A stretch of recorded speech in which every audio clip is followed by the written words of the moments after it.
किसी ने भी इस दुनिया में भगवान को देखा नहीं है, लेकिन हाँ महसूस जरूर किया होगा। यस और नो? और यही कारण है कि हम एक भगवान को, एक धर्म को, एक ग्रंथ को अपनी आस्था मानते हुए उसमें लिखी हुई बातों को, उस आदर्श को, उनके आदर्शों पर चलने का प्रयास करते हैं। यस और नो? अरे हाँ या ना? और उसके लिए सिर्फ और सिर्फ एक चीज की जरूरत होती है, और वो होता है विश्वास। क्या होता है? विश्वास। तो अभी तक आपने जो देखा सुना, मुझे नहीं पता क्या समझ में आया क्या नहीं आया, लेकिन अब जब मंच में मैं इस दुनिया की, इस 21वीं सदी की उस महान शख्सियत को जब मंच पर आमंत्रित करूं, तो आप सबसे मेरी सिर्फ और सिर्फ एक ही इल्तिजा है कि अपना दिल और दिमाग दोनों खाली करके अंतर मन से आप उनको सुनिएगा। क्या आप तैयार हो? दोस्तों, अगर मैं उनके परिचय की बात करूं तो मैं उनका परिचय नहीं दे सकता। क्यों नहीं दे सकता? क्योंकि उनका परिचय इस प्रकार, आज वो शख्स ऐसी शख्सियत बन चुके हैं कि वो कहते हैं ना कि ऊपर वाला आज उनसे खुद पूछता है कि ए शख्स, तू खुद बता तेरी रजा क्या है, मतलब तेरी मर्जी क्या, तुझे चाहिए क्या। क्यों? क्योंकि उस युग में वो एक अवतार बनकर के आए हैं। ये मैं आपको पहले भी बता चुका और हमेशा कहता हूं, मेरे लिए तो मेरे गॉडफादर की तरह हैं, मेरे पिता की तरह हैं। एक पिता वो होता है जो हमें जन्म देता है, वो हमारे बायोलॉजिकल फादर होते हैं, और एक पिता वो होते हैं जो हमें पालते हैं, पोसते हैं, हमसे हमारी पहचान कराते हैं, हमें हमारे वर्चस्व को ऊपर निकालने के लिए हमारे अंदर वो क्षमता पैदा करते हैं। हम उन्हें हकीकत मायने में अपना फादर कहते हैं। राइट? यस और नो? और ये हर इंडस्ट्री में होता है, हर इंडस्ट्री में होता है। जैसे आदि अनादि काल से आप सुनते आ रहे हैं कि भगवान श्री कृष्ण को जन्म किसी ने दिया और उनका पालन पोषण किसी और ने किया। यस और नो? अरे हाँ या ना? वो किसकी संतान थे? वासुदेव और देवकी की। लेकिन अपना वो पिता किसको मानते थे? नंदन को, नंदलाला को। यस और नो? अरे हाँ या ना? सही है गलत है? तो मेरे लिए तो मेरे गॉडफादर है, मेरे माता पिता ने मुझे जन्म दिया, मुझे ऐसे संस्कार दिए। लेकिन मैं कहता हूं कि आज जो बीएस भंडारी आपके सामने खड़ा है, वो सिर्फ और सिर्फ उस महान शख्सियत की बदौलत खड़ा है जिनका नाम है डॉक्टर संजीव कुमार, संजीव कुमार, संजीव कुमार। इस दुनिया में मेरी खुद की कोई पहचान नहीं थी, लेकिन आज जो भी पहचान बनी है, मेरे जैसे, आपके जैसे लाखों लोगों की पहचान बनी है। आज लाखों लोगों को रोजगार दिया है, करोड़ों लोगों का स्वास्थ्य ठीक किया है, और मैं दावे के साथ कह सकता हूं कि आने वाले 100 सालों में भारत में, पूरे विश्व में एसएलपीएस वेलनेस के प्रोडक्टों को इस्तेमाल करके करोड़ों लोगों का हेल्थ ठीक होगा और करोड़ों लोगों की वेल्थ भी ठीक होगी। यस और नो? तो इसका क्रेडिट किसको जाता है? केवल और केवल डॉक्टर संजीव कुमार सर को। यस और नो? अरे हाँ या ना?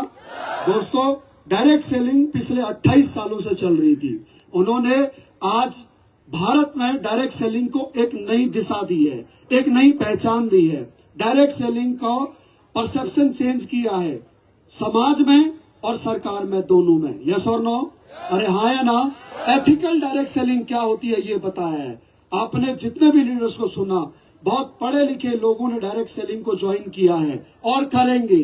क्यों? सिर्फ और सिर्फ उनकी नीयत की वजह से। हाँ या ना? दोस्तों, अगर मैं उनको मंचों पर बुलाऊं तो क्या आपका साथ मिल सकता है? आपको पता है क्या करना है? क्या करना है? क्या मुझे बताने की जरूरत है? दोस्तों, भारतीय परंपरा अनुसार सभी लोग अपने स्थान पर खड़े होकर के उनका जोरदार ताली के साथ स्वागत करेंगे। लेकिन जिनके पास मोबाइल है, मोबाइल में टॉर्च है, सभी लोग टॉर्च जला करके सर का अभिवादन करेंगे। देखिए, जिनको पता था उन लोगों ने मेरे कहने से पहले टॉर्च है AWPL 2.0 के माध्यम से पूरे भारत में हेल्थ और वेल्थ की एक नई रोशनी की किरण जाग चुकी है। यस और नो? तो बुला लिया जाए? पक्का?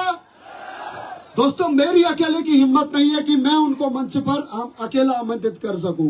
मेरे साथ एकाना स्टेडियम में चल रहे लाइव कंसर्ट तक पहुंचनी चाहिए। यस और नो?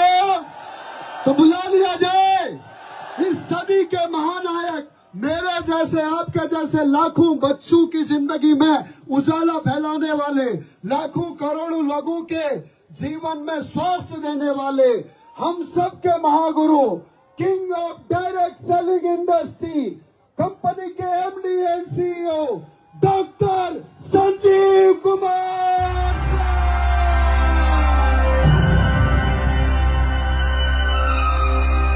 आपके हाथ जरूर बंद है, मुंह बंद नहीं है।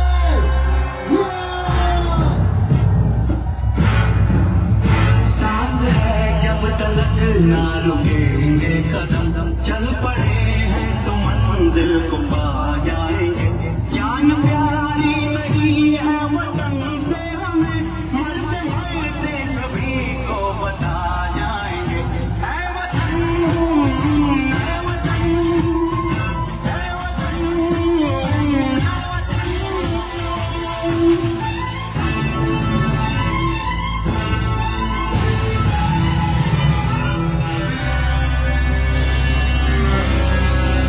वो जवानी जो भूख को जलाती नहीं, वो वतन के लिए रंग लाती नहीं।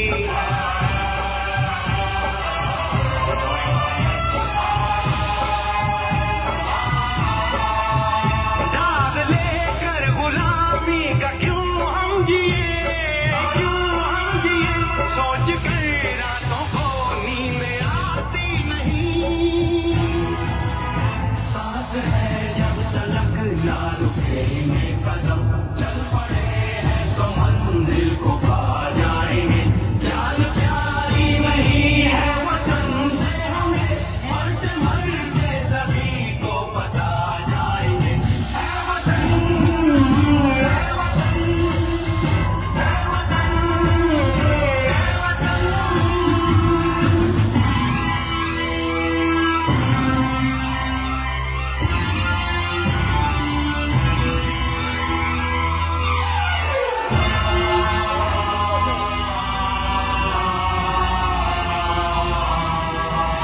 हमने तय कर लिया, हमने ले ली कसम, खून से अपने सींचेंगे अपना चमन।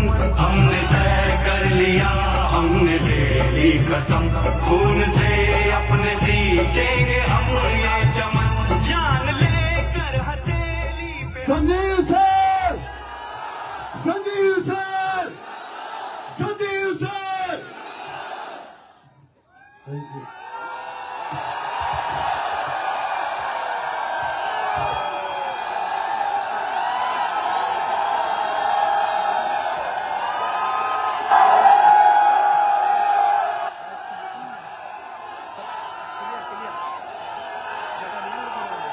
Thank you.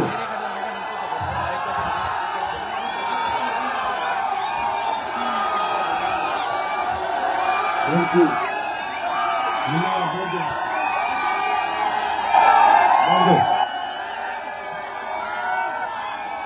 Thank you. Bharat माता की, भारत माता की, भारत माता की। वंदे वंदे वंदे। बहुत बहुत धन्यवाद आपका। Thank you so much. Please बैठ जाओ, प्लीज।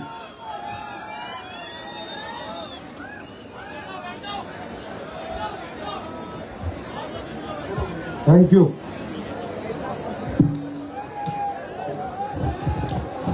आप सबके चरणों में प्रणाम नहीं, दंडवत प्रणाम।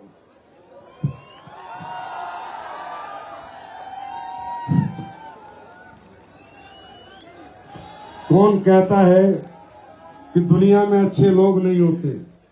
अच्छे लोग कैसे होते हैं, ये AWPL के विजय रथ में आके तो देखो। आप लोग कितने कितने अच्छे इंसान हैं, कितने प्यारे हैं, मैं शब्दों में बयान नहीं कर सकता। मैं रियली में खुद ही निशब्द हूं। आपका प्यार देख के, आपका ये समर्पण देख के, आपकी ये आत्मीयता देख के, ऐसा मैंने कुछ नहीं दिया भाई आपको जो इतना प्यार आप करते हो। मैं ये ऋण कैसे चुकाऊंगा मुझे खुद पता नहीं।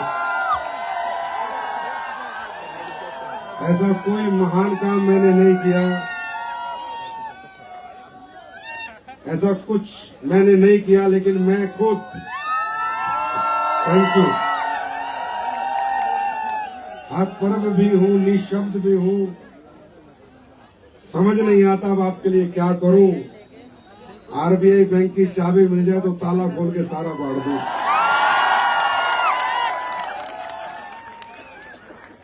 वो भी मुझे लगता है आपके आशीर्वाद से कभी ना कभी मिल ही जाएगी।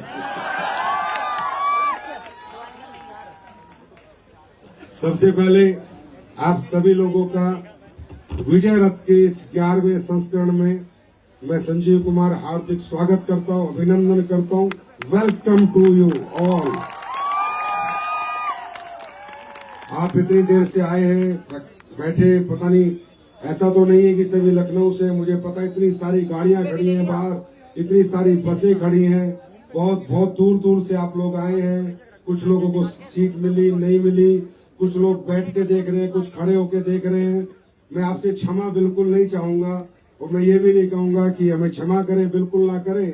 आपकी किस्मत है कि आपको सीट मिली, नहीं मिली, पर मैं एक गारंटी देता हूँ, जिस प्लेटफॉर्म पे आप आए हो, ये नीचे बैठे हुए एक दिन तुम मर्जीज में जरूर बैठोगे। तकलीफों से ही जिंदगी की शुरुआत होती है। ऊपर वाला परीक्षाएं लेता है। किसी का संयम टूट गया होगा, किसी का धैर्य टूट गया होगा, कोई हमें गालियां भी दे रहा होगा, कोई डांट भी रहा होगा, कोई ये भी कह रहा होगा बकवास कर रहे हैं, फालतू है, कुछ ना कुछ, क्योंकि ऊपर वाला ये परीक्षा लेता है। दोस्तों, ये कुछ नहीं है, परीक्षा की घड़ियां हैं। मैं हमेशा कहता हूँ, जिंदगी में आज के बारे में मत सोचो आज हम पे क्या बीत रही है, कल के बारे में सोचो जो आज बीत रही है। अगर इसी तरह एफर्ट करते रहे, हार्डवर्क करते रहे, तो कल कितना सुहाना होगा, कल का सफर कैसा होगा। आज के बारे में सोचोगे, टूट जाओगे, बिखर जाओगे, क्योंकि आज हमारा अच्छा होता तो हम यहाँ आके बैठे ना होते। अगर आज हमारी जिंदगी में सारी खुशियां होती तो आज हम यहाँ आते ही नहीं। अरे आज अच्छा नहीं है, आज बुरा है, आज अभाव है, आज जिंदगी में कुछ कमियां हैं, आज सपने पूरे नहीं है, तभी तो इस प्रोग्राम में आए हैं, तभी तो इस विजय रथ का हिस्सा बने हैं। और अगर आज अच्छा नहीं है, इसीलिए तो यहाँ पर है, हम आए हैं क्योंकि हमारा आज अच्छा नहीं है, लेकिन यहाँ आ गए तो कल जरूर अच्छा होगा। ये बात मैं इसलिए शुरू कर रहा हूँ कि वाराणसी में भी इसी तरह खचाखच भीड़ थी। 13-14 हजार लोग आ गए थे। आंकड़ा आया था 8,000 का, यहाँ भी आंकड़ा कल आया था 6,000 का, यहाँ 10,000 से ज्यादा लोग आ गए। मुझे नहीं पता आप लोगों को हमने ऐसा क्या दे दिया कि आप आ जाते हो, पर ये कह सकता हूँ, I love you so much. आप बहुत प्यारे हो। इसीलिए आज मैं आपको एक बात बताना चाहूंगा, मैं कंपनी मैनेजिंग डायरेक्टर नहीं हूं, मैं आप सबका बड़ा भाई, छोटा भाई या आप जैसा ही हूं। ये मैं इसलिए बताना चाहता हूं, कुछ लोगों को ये पता होगा कि संजीव सर कंपनी लेके आए थे, संजीव सर ने कंपनी खोली थी। संजीव सर ने अगर कंपनी खोली होगी तो पक्का पैसे के लिए खोली होगी और ये कंपनी का खोलने का दिमाग इनका होगा। नहीं दोस्तों, मैं ये सारा सफर करके आया हूँ जो आप करो। यार बाबूजी आप ऊपर बैठो, आपके सिर ने नीचे बैठा है। तुम लोगों को शक्ल नहीं है क्या? इतने बुजुर्ग आदमी नीचे बैठे, ऊपर बैठो उनको। आप खड़े हो, मेरे सोफे पे बैठो, आप जाओ जाओ, आप मेरे सोफे पे बैठो,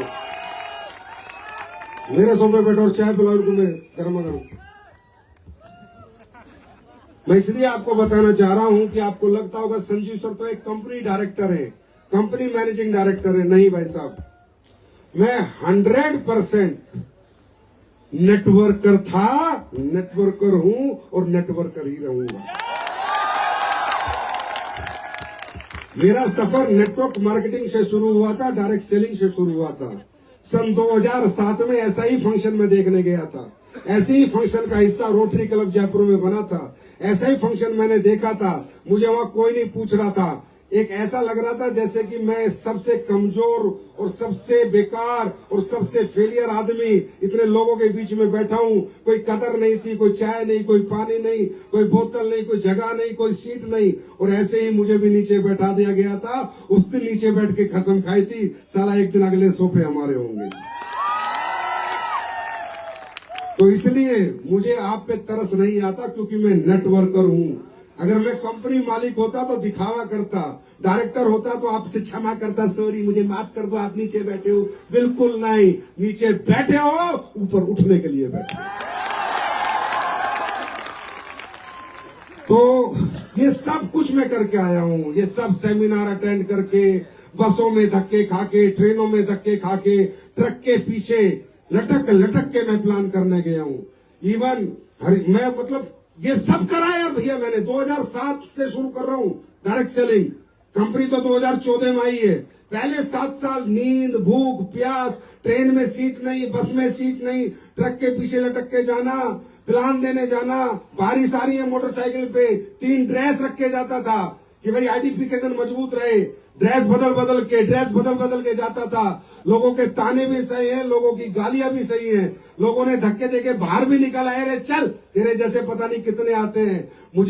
मैं शुरू की बात बता रहा हूँ, 2 महीने हुए मुझे कुछ फौजियों को प्लान देने गया, वो भी शाम के टाइम। और शाम के टाइम फौजियों को प्लान देना, अपनी मौत को बुलावा देना। पैक पी लेते हैं, समझे। फौजियों ने पैक भी रख के मैं प्लान देने लगा, मुझे बाहर, अरे चल तेरे जैसे पता नहीं कितने आए। तो जो मेरे साथ था वो बदलू में क्या बोला, यार तुझे शर्म नहीं आती, कितनी बेकदरी तेरी कर दी, कैसी बेइज्जती तेरी करी। तू इन्हें प्लान देने के लिए आया था और ये तुझे धक्का देके बाहर कर रहे हैं। मैंने कहा इस दुनिया में जो गिरा है वही उठा है। एक दिन ऐसा आएगा ये लोग मुझसे मेरी परछाई तक नहीं पहुंच पाएंगे। और आप नहीं बोलिए तो ये भूखा रह जाना, फंक्शन में जाना, खाना ना मिलना, भीड़ बहुत होना, ये सब हो चुका है।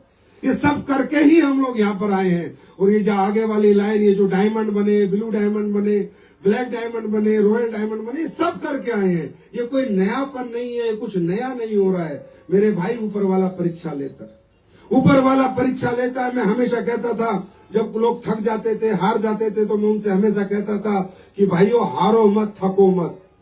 ये आज को ध्यान में रख के काम करोगे तो थकावट आएगी, कल को ध्यान में रख के काम करोगे थकावट नहीं आएगी। इसे कहते हैं फ्यूचर इमेजेस।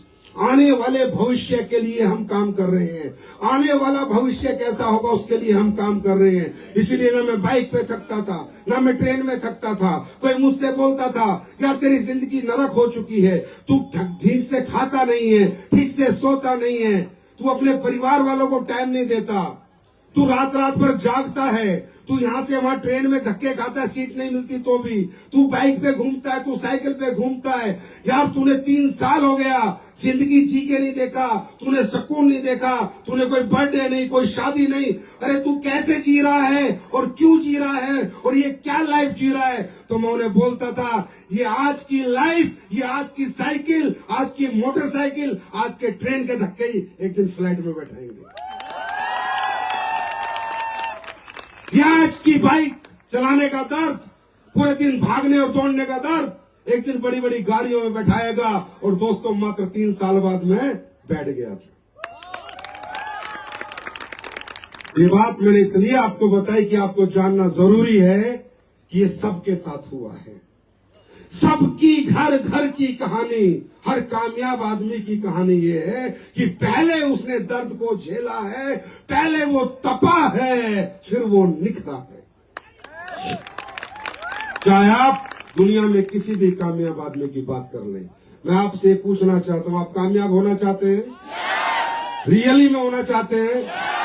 रियली में होना चाहते हैं? और ये आप चाहते हो या नहीं चाहते, लेकिन ये आपकी मजबूरी है, चाहना पड़ेगा। ये जीवन में आए हो तो जीना पड़ेगा, जीना पड़ेगा तो 2 टाइम का खाना भी खाना पड़ेगा, तन पे कपड़ा भी रखना पड़ेगा और ऊपर छत भी चाहिए। हाँ है ना? तो इस जीवन की ये जरूरतें हैं मेरे दोस्त। अगर जीवन नहीं है तो कोई जरूरत नहीं है, लेकिन जब तक जीवन है ये हमारी जरूरतें हैं। तो कामयाबी आपकी चाहत नहीं होनी चाहिए, कामयाबी आपका जुनून होना चाहिए, आपका जुनून। अब इस कामयाब होने के लिए आपको साथ मिला है डायरेक्ट सेलिंग इंडस्ट्री का, आपको साथ मिला एसलीपीएस वेलनेस का, आपको साथ मिला एसलीपीएस की लीडरशिप का, आपको साथ मिला कुछ कामयाब लोगों का। और यहाँ तो ज्यादातर ये वाले थे, ये तो बड़ा जोश था। आज की लीडरशिप को मैं सलाम करता हूँ यार, बहुत जोशी लीडरशिप थी आज। ये गुरुजी भी यूपी वाले ही है,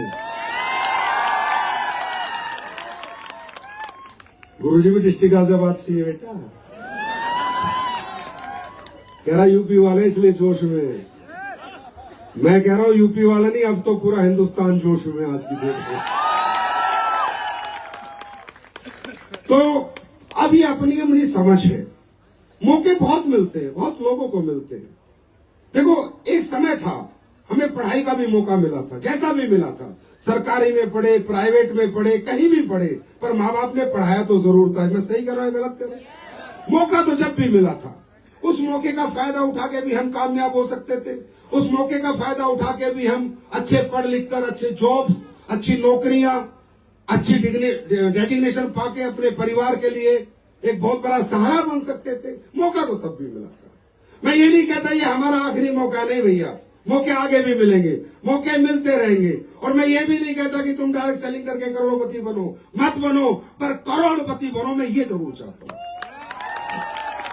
कुछ भी करो, कैसे भी करो, पर बड़े आदमी बनो। कैसे भी करो अपने घर वालों की जरूरतों को और ख्वाहिशों को पूरा करो, कैसे भी करो अपने घर की तकलीफों को दूर करो।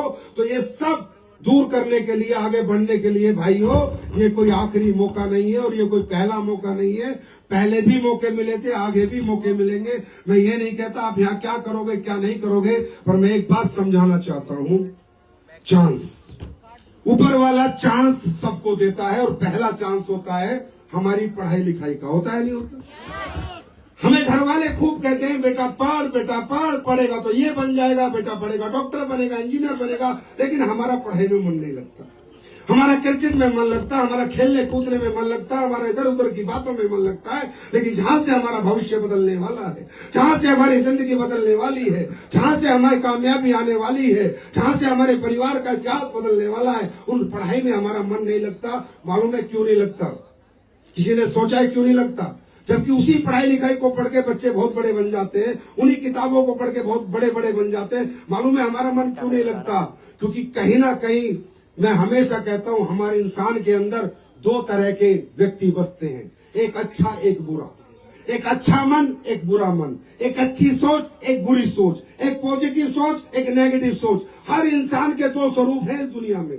अच्छा इंसान भी हमारे अंदर है, बुरा भी हमारे अंदर है, पॉजिटिविटी भी हमारे अंदर है, नेगेटिविटी भी हमारे अंदर है, अच्छी सोच भी हमारे अंदर है, बुरी सोच भी हमारे अंदर है। और इस जिंदगी में 99% इंसान की बुरी सोच, नेगेटिविटी, और उसके अंदर जो बुरा आदमी है, उसका बुरा चाहने वाला हमेशा उस पर हावी रहता है। जब जब वो अच्छा काम करने जाता है, वो बुरे वाला व्यक्ति और पावरफुल हो जाता है। वो पढ़ने नहीं देता, पढ़ते टाइम नींद आ जाती है, वो पूरे पूरे दिन खिला देता है। वो स्कूल नहीं जाने देता, पूरे पूरे दिन स्कूल से छुट्टियां लगवा देता है। हर वो काम जो हमारी जिंदगी बदल देगा, हर वो प्रक्रिया, उसमें हमारा बुरा मन, बुरी सोच और हमारी नेगेटिव थॉट हमें रोकती है, जब जब हम कुछ बड़ा करना चाहते हैं। और दोस्तों, आपकी जीत एसलीपीएस के साथ नहीं है, आपकी जीत हमारे प्रोडक्ट के साथ नहीं है, आपकी जीत डायरेक्ट सेलिंग में नहीं है, आपकी जीत आप में है। जिस दिन आप अपने बुरे व्यक्ति को मार दोगे, बुरी सोच को, बुरे आदमी को और नेगेटिव थॉट का गला घोड़ दोगे, उसी दिन आप कामयाब होने लग जाओगे। उसी दिन कामयाबी आपके कदम चूमने लगेगी। ये हर इंसान के साथ होता है। होता है नहीं होता? होता है नहीं होता? तो फिर नहीं तो हम भी पढ़ लेते हैं, लेकिन बुरी चीजें हम पे हावी रहती है। लेकिन दोस्तों, चलो बचपना था, समय था, निकल गया, लेकिन अब तो समझदारी आनी चाहिए, अब तो जिम्मेदारियां भी आ गई, अब तो समझ भी आ गई, उम्र भी हो गई, बड़े भी हो गए, जवान भी हो गए। अब तो पता चलना चाहिए पैसा क्यों जरूरी है, कामयाबी क्यों जरूरी है। अब तो पता चलना चाहिए। अब तो